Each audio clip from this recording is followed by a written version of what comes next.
Hey friends, it's Sam from DIY Huntress, and today I'm so excited to show you how I whipped up this super simple live edge desk in one weekend and with 2 power tools. Also, I don't know if you noticed this, but we just hit 50,000 subscribers and 100,000 followers on Instagram. What? I have no idea why so many of you follow my journey, but I am eternally grateful. So to say thank you and to give back, I'm giving away 2 $50 Home Depot gift cards to help you with a project in your own home. To enter to win, subscribe to my YouTube channel, click the notification bell, and leave a comment below letting me know what project you want to work on. You can also enter for a second chance to win on my Instagram page. But enough talking, I'm super excited about this project, so let's get started.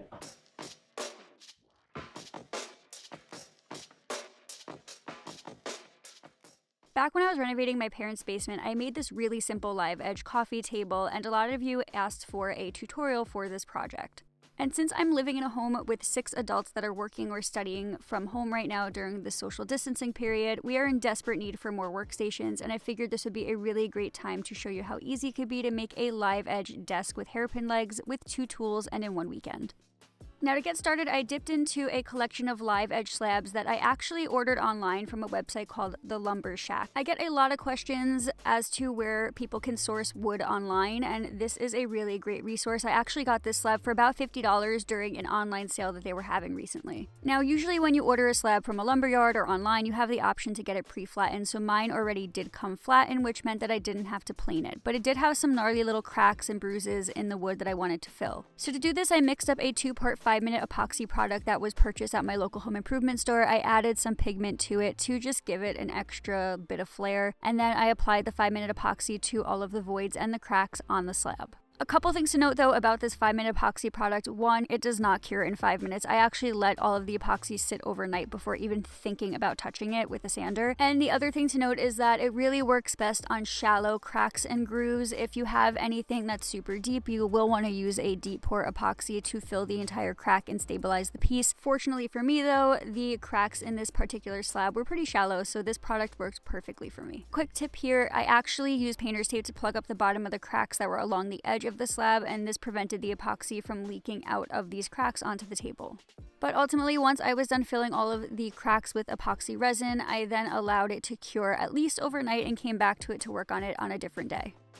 At this point, it was then time for me to clean up the slab, and I did this using a sander with 80 grit sandpaper first, and then moved on to finalizing the entire piece all the way up to a 220 finish. One other thing that I think is important to mention is that my slab actually came debarked already, which meant that it needed very little finishing on the edges. If you order a slab that has bark on it, you may need to include another tool such as a chisel or an angle grinder to remove the bulk of the bark before sanding it. But I've done this before on my channel a couple of times, and I've linked to those videos to show you the process below in the video description. Okay, after sanding the entire slab, front, back, bottom, sides, whatever, to 220 grit, it was then time to prep the slab for finish. And I decided that I wanted it to be a little bit of a richer color, so I used a medium walnut Danish oil that I had laying around my shop to get this done. This part was super simple. I just applied the finish using a brush and wiped away any of the excess that did not absorb after about 15 minutes. Now to help make this project come to life, my incredible friends at DIY Hairpin Legs sent me this set of gorgeous black hairpin legs to use for this desk build. So after giving the slab some time to dry, I then came back with the hairpin legs and began to lay out where I wanted them to go. It was here though that I realized one part of the slab was way skinnier than the other, and I wasn't sure if I wanted to go with 3 legs or 4, so I took some time to lay things out, take some steps back, and figure it out. I don't know if 4 are gonna fit.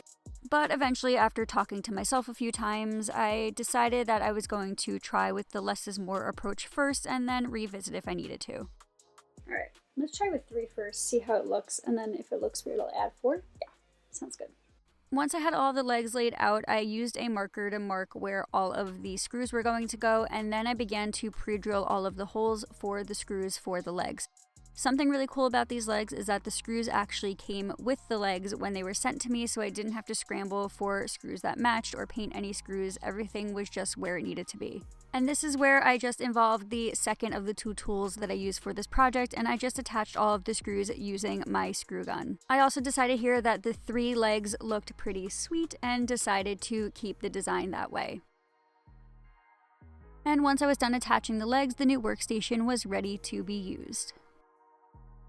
I'm really drawn to live edge pieces because no matter what you choose to do with them and no matter how many of the same type of project is out there in the world, it's always unique in its own way because live edge pieces just have their own character and their own story. And while this particular live edge piece is on the smaller side, it is absolutely perfect for a new workstation in my home when we have so many adults working and studying from home right now, especially because it is the perfect piece for a computer and a cup of coffee, and that's really all I need to succeed.